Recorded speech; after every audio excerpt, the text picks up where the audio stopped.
Bởiជំរាបសួរអ្នកទាំងអស់គ្នាអឺវីដេអូនេះខ្ញុំនឹងបញ្យល់តាក់ទងទៅនឹងការគណនាផ្សេងៗ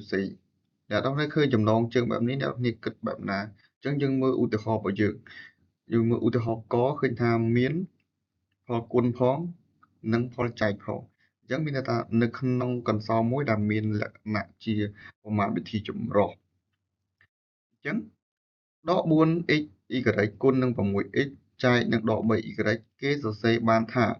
ដក 4x y គុណនឹង 6x នេះទៅជាភាគយក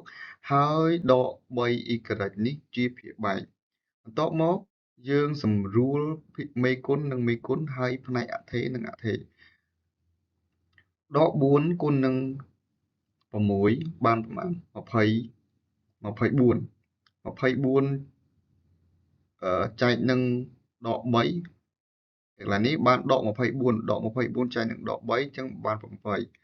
ចឹងមើលកន្លែងនេះ x គុណនឹង x បាន x ការ៉េដោយសារភាគបែកអត់មាន x ទេអញ្ចឹងយើងអត់មាន x សម្រួលជាមួយ x ទេប៉ុន្តែដោយឡែកអថេរ y គឺមានភាគបែកនិងភាគយកអញ្ចឹង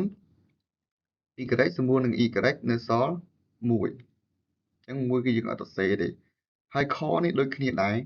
គឺយើងសរសេរបានប៉ុណ្ណឹងបន្ទាប់មកយើងសម្រួលផ្នែកមេគុណនិងវិគុណផ្នែកអថេរនៅដោយអថេរទៅអញ្ចឹងយើងទទួលបាន a ស្វ័យគុណ4ឥឡូវយើងមកមើលលំហាត់គំរូរបស់យើងដែលមានចំនួន4ប៉ុន្តែខ្ញុំបញ្ជាក់ខ្ញុំអត់បញ្យល់អ្នកទាំងអស់គ្នាចំនួន4ទេគឺខ្ញុំបញ្យល់តែមួយក្រៅពីនោះអ្នកទាំងអស់គ្នាអាចធ្វើខ្លួនឯងឬក៏ស្វែងយល់ដោយខ្លួនឯងអូខេតោះគណនាកន្សោមខាងក្រោម 6x ស្វ័យគុណ4 y ស្វ័យគុណ2គុណនឹងដក x គុណនឹងដក 2x y ស្វ័យគុណ3ចែកនឹង 3y ការ៉េ x ការ៉េ y អញ្ចឹងកន្សោមប៉ុណ្ណឹងគេសរសេរបានក្រោមទម្រង់ពភាគបែបនេះបន្ទាប់មកអ្នកនរគ្នានឹងធ្វើការសម្រួលភាគមេគុណនិងមេគុណហើយផ្នែកអថេរនិងផ្នែកអថេរអញ្ចឹង6គុណនឹងដក2បាន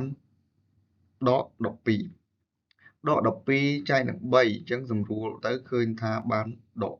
4 x ស្វ័យគុណ4គុណនឹង x បាន x ស្វ័យគុណ5សម្រួលនឹង x ស្វ័យគុណ2នៅសល់ x ស្វ័យគុណ3ដែលយោងតាមរូបមន្តមួយនេះអ្នកនរគ្នារៀនមេរៀនស្វ័យគុណអ្នកនរគ្នានឹងចេះច្បាស់ហើយកន្លែងហ្នឹងអញ្ចឹងគេទទួលបានចម្លើយចុងក្រោយគឺដក 4x គីប y ស្វ័យគុណ4នេះគឺជារបៀបសរសេរនៃពីការគណនាកន្សោមហ្នឹងហើយលំហាត់ទី2នេះគឺដូចតែលំនាំ